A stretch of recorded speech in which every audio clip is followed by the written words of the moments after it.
అందరూ బైబిల్ తెచ్చారా? ಎಲ್ಲರೂ బైబిల్ ತೆಗೆದುಕೊಂಡು ಬಂದಿದ್ದೀರಾ? బుక్స్ తెచ్చారమ్మా? ಬುಕ್ಸ್ ಸಹ ತಂದಿದ್ರಾ?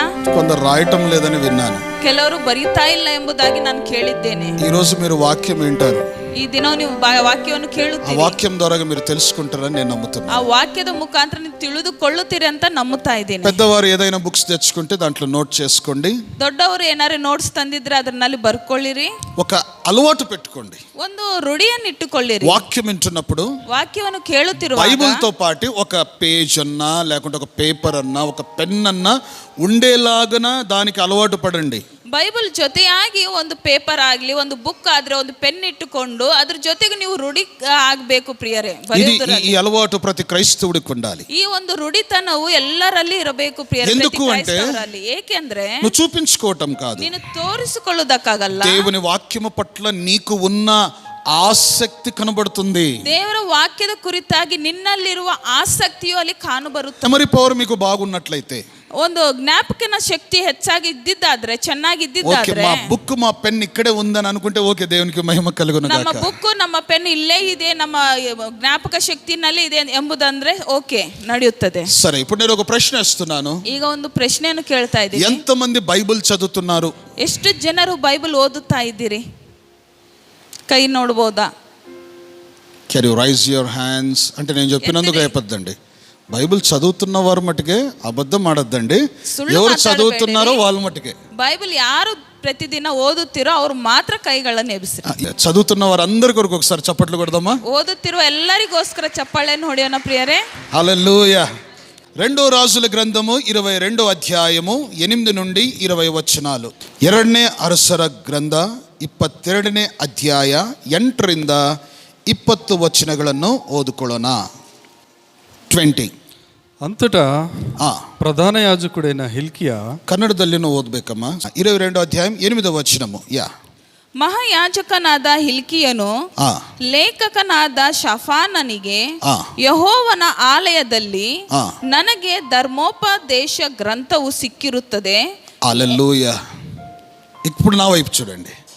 చదువుతున్నప్పుడు బైబిల్ అయిపోయిన వెంటనే మరలా నాకెళ్ళి చూడాలి.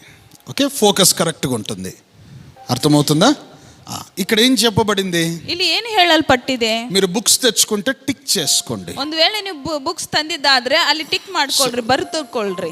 when you go to your home, ನೀವು ಮನೆಗೆ ಹೋಗಿದಾಗ, so you can open it again, you can meditate on that word of God. ಅದನ್ನು ನೀವು ತೆರೆದು ಮತ್ತೆ ಅದರ ಬಗ್ಗೆ ನೀವು ಧ್ಯಾನ ಮಾಡಬಹುದು. in the previous days, ಕಳೆದ in the ಕಾಲದಲ್ಲಿ, days of kings, okay, ಅರಸರ ಕಾಲದಲ್ಲಿ మనం చూస్తాము గ్రంథాలను దేవుని ఆలయములో భద్రంగా పెట్టేవారు. గ్రంథಗಳನ್ನು దేవರ ಆಲಯದಲ್ಲಿ ಭದ್ರವಾಗಿ ಇಡುತ್ತಿದ್ದರು ಪ್ರಿಯರೇ. నూతన నిబంధన కాలములోనికి మనం వచ్చినాక, ಹೊಸ ಒಡಂಬಡಿಕೆಯ ಒಂದು ಕಾಲದಲ್ಲಿ ಬಂದ ಮೇಲೆ మనందరి చేతులకు జీవము గల గ్రంథాలు లభించాయి. ನಮ್ಮೆಲ್ಲರ ಕೈಗಳಲ್ಲಿ ಜೀವವುಳ್ಳ ಗ್ರಂಥಗಳು ನಮ್ಮ ಕೈಗಳಲ್ಲಿ ಲಭಿಸಿವೆ. ఆమేన్. ಆಮೆನ್. ఒకసారి నేను మన డానియల్ అంకుల్, మీకు తెలుసు కదా, కందుల డానియల్ అంకుల్ గృహానికి నేను వెళ్ళినప్పుడు, ಒಂದು ದಿನ ನಾನು ಡ್ಯಾನಿಯಲ್ ಅಂಕಲ್ ಅವರ ಮನೆಗೆ ನಾನು ಹೋಗಿದ್ದಾಗ కనీసము 5,000 రూపాయల పైన దాని రేట్ అనమాట బుక్. ఆ గ్రంథాన్ని కొని పెట్టుకున్నాడు.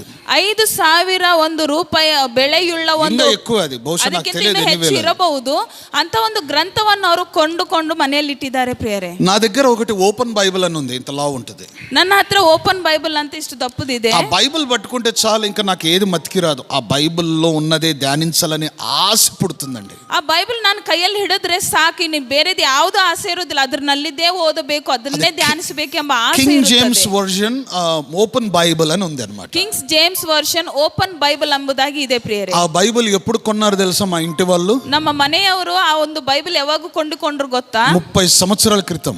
30 ವರ್ಷಗಳ ಹಿಂದೆ ಪ್ರಿಯರೇ. నేను అప్పుడు బహుశా ఒక 10 సంవత్సరాలు ఎంతో వయసు ఉండొచ్చు నాకు. ಬಹುಶಃ ಆ ಕಾಲದಲ್ಲಿ ನನಗೆ ಏನೋ 10-9 ವರ್ಷ ಇದ್ದಿರಬಹುದೇನೋ. ఆ సమయంలో ఓపెన్ బైబిల్ ని కొని ఒక 3-4 వర్జన్స్ ఇంట్లో పెట్టినారు.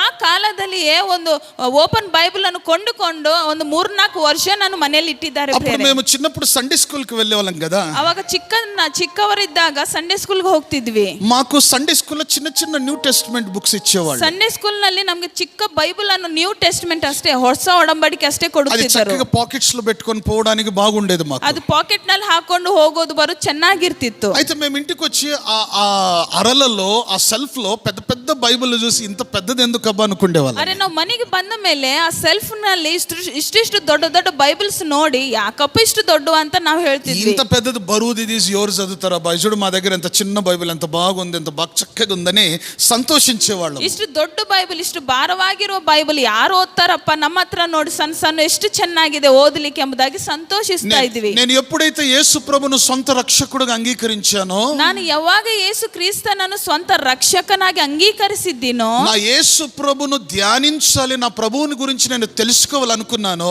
ನನ್ನ ಯೇಸು ಕ್ರಿಸ್ತನ ಬಗ್ಗೆ ನಾನು ಧ್ಯಾನಿಸಬೇಕು ತಿಳಿದುಕೊಳ್ಳಬೇಕೆಂಬುದಾಗಿ ನಾನು ಅಂದುಕೊಂಡಿದ್ದೀನೋ. ఈరోజు నా బైబిల్ వయసు బహుశా కొనుక్కొని వాళ్ళు పెట్టింది 30 సంవత్సరాల కన్నా ఎక్కువ ఉందండి.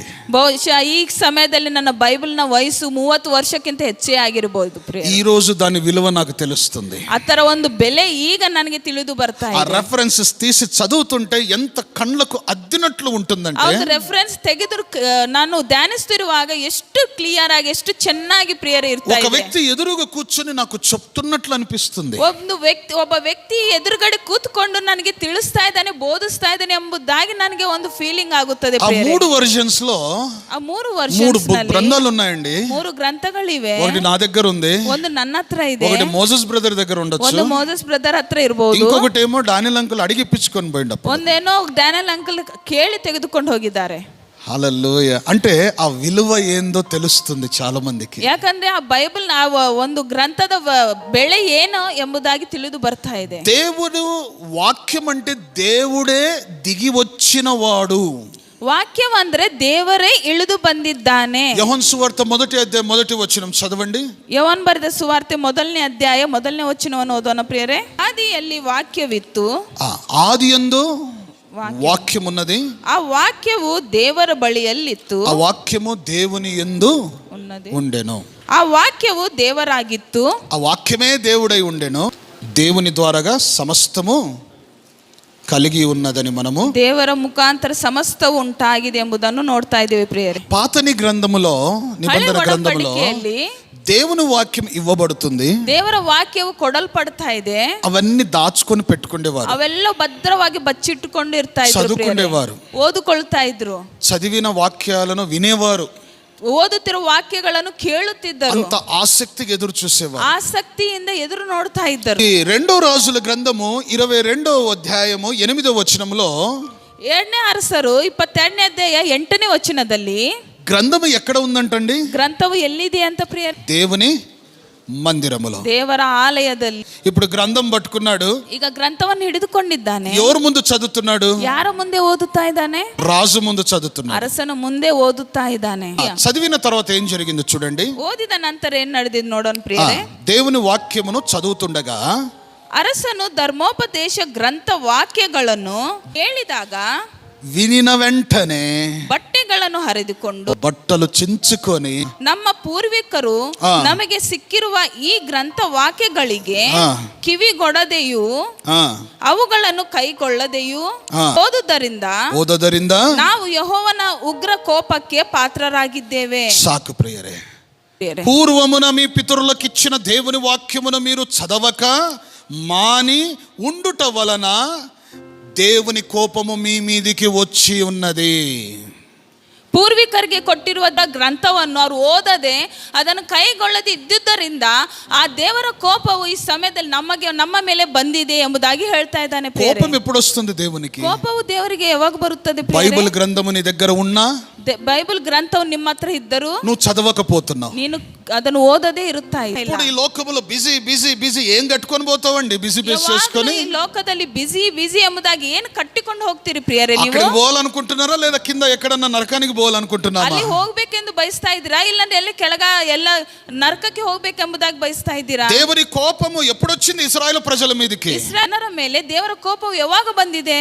వాక్యమును విని దాని ప్రకారంగా చేయకపోవటం వలన, ವಾಕ್ಯವನ್ನು ಕೇಳಿ ಅದರ ಹಾಗೆ ಅನುಸರಿಸದೆ ಇದ್ದ ಕಾರಣ ఈ రోజు మన చేతిలో గ్రంథం ఉంది, ಈ ದಿನವೂ ನಮ್ಮ ಕೈಗಳಲ್ಲಿ ಗ್ರಂಥವಿದೆ, చదువుతున్నాము, ಓದ್ತಾ ಇದೀವಿ. దాని ప్రకారం నడుస్తున్నామా, ಆದ್ರೆ ಅದರ ಪ್ರಕಾರ ನಾವು ನಡೀತಾ ಇದ್ದೀವಾ, చేస్తున్నామా, ಮಾಡ್ತಾ ಇದ್ದೀವಾ, are we are living according to the word of God. ದೇವರ ವಾಕ್ಯಕ್ಕೆ ತಕ್ಕ ಹಾಗೆ ನಾವು ಜೀವಿಸ್ತಾ ಇದ್ದೀವಾ. నీ ఇంట్లో అమ్మా చాలా మంది చదువు రాకపోయినా ఒక అధ్యాయం చదివి వినిపించండిరా అనే మాట వస్తుందా మనకు? ನಿಮ್ಮ ಮನೆಗಳಲ್ಲಿ ಯಾವಾಗಾದ್ರೂ ನನಗೆ ಓದಲಿಕ್ಕೆ ಬರುವುದಿಲ್ಲ ಅಮ್ಮ, ಒಂದು ಅಧ್ಯಾಯವಾದ್ರೂ ಓದಿ ನನಗೆ ಕೇಳಿಸು ಎಂಬುದಾಗಿ ನಿಮ್ಮ ಬಾಯಿಂದ ಮಾತು ಬರುತ್ತದೆ మీ ಯಾರಿಗಾದ್ರೂ? దగ్గర గ్రంథం ఉంది, ನಿಮ್ಮ ಮುಂದೆ ಗ್ರಂಥವಿದೆ, మీరు ఇతరులకు చదివి వినిపించాలి. ನೀವು ಇತರರಿಗೆ ಓದಿ ಅದನ್ನು ಕೇಳಿಸಬೇಕು. రాజు విన్నాడు, ಅರಸನ್ ಕೇಳಿದಾನೆ, అయ్యో ఈ కోపం అందుకేనా దేవుంది. ಅಯ್ಯೋ ದೇವರ ಕೋಪವು ಅದಕ್ಕಾಗಿಯಾ ಬಂದಿದ್ದು. వెంటనే బట్టలు చించుకొని దేవుని ఎదుట పశ్చాత్తాపముతో ఏడుస్తున్నాడు.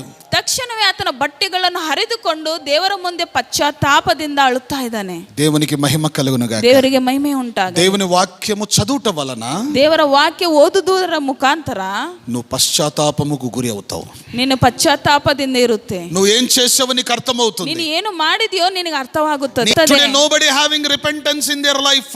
ಈ ಕಾಲದಲ್ಲಿ ಒಂದು ಜೀವನದಲ್ಲಿ ಒಂದು ಪಶ್ಚಾತ್ತಾಪ ಎಂಬುದು ಇಲ್ಲನೇ ಇಲ್ಲ. ఎవరికి లేదండి పశ్చాత్తాపము, ಯಾರಿಗೂ ಸಹ ಇಲ್ಲ ಪ್ರಿಯರೇ. అందరూ వారి వారి గర్వములో నిలబడి ఉన్నారు. ಎಲ್ಲರೂ ಅವರವರ ಒಂದು ಗರ್ವದಲ್ಲೇ ಇದ್ದಾರೆ ಪ್ರಿಯರೇ. ఎందుకు అంటే ಏಕೆಂದ್ರೆ తప్పు మీదే, ತಪ್ಪು ನಿನ್ನದೇ. నీలో ఎందుకు పశ్చాత్తాపం రావటం లేదంటే, ನಿನ್ನಲ್ಲಿ ಪಶ್ಚಾತ್ತಾಪವು ಯಾಕೆ ಬರ್ತಾ ಇಲ್ಲ ఎందుకు ಅಂದ್ರೆ, విరిగిన నలిగిన హృదయం మీలో రాలేకపోతుందంటే నీవు దేవుని వాక్యము చదవటం లేదు. ನೀನು ದೇವರ ವಾಕ್ಯವು ಓದುತ್ತಾ ಇಲ್ಲ, నువ్వు దాన్ని అన్వయించుకోలేకపోతున్నావు. ಅದನ್ನು ನಿನ್ನ ಜೀವನದಲ್ಲಿ ಅನ್ವಯಿಸಿಕೊಳ್ಳುತ್ತಾ ಇಲ್ಲ. ఈ రోజు బైబిల్ అందరి దగ్గర ఉన్నాయి కదా, ಅದಕ್ಕೆ ಈ ದಿನವನ್ನ ಎಲ್ಲರ ಹತ್ರ ಬೈಬಲ್ಗಳು ಇದಾವೆ, చదవండి.